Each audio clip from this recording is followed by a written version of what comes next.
21 июня исполняется 110 лет со дня рождения Эшрефа Шемиизаде. Свои начальные творческие шаги этот знаменитый в будущем крымско-татарский поэт и писатель делает в совсем юном возрасте, до 20 лет. Первые же стихи Эшрефа удостаиваются похвалы литературных мэтров, литературоведа Абдуллы Лятифзаде и востоковеда Агатангела Крымского. В 21 год Шемиизаде поступает в один из самых элитных факультетов СССР, литературно-сценарный в московском ВГИКе. В 23 хвалебная статья об Эшрефе появляется в Большой советской энциклопедии с фотографией рядом. Все меняется через 6 лет, в 1937-м. В Симферополе Шемиизаде обвиняют в буржуазном национализме, что равносильно смертному приговору. Но тогда Эшрефа опасность обходит, план по расстрелам уже выполнен, и его арест откладывается на 3 года.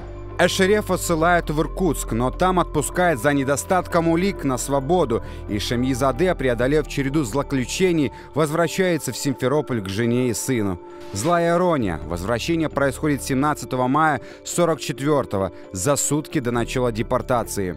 В Узбекистане в судьбе Эшрефа не прекращаются резкие повороты. Ему, знаменитости из энциклопедии, сначала дают высокую должность, а после вновь арестовывают. Шемиизаде получает 25 лет колонии, но освобождается уже в 1954-м вместе с другими реабилитированными. После освобождения Эшреф проживет еще 24 года, и все они будут наполнены плодотворной литературной работой. Шемиизаде переводит классиков, работает в Ташкентском государственном издательстве и, главное, пишет собственные стихи и поэмы. Вершина творчества поэта – поэма «Козьяж Дивар», которая призывает отдавать все свои силы на возрождение национального духа своего народа. Эти слова стали девизом всей жизни Шемиизаде, посвятившего себя своему крымско-татарскому народу.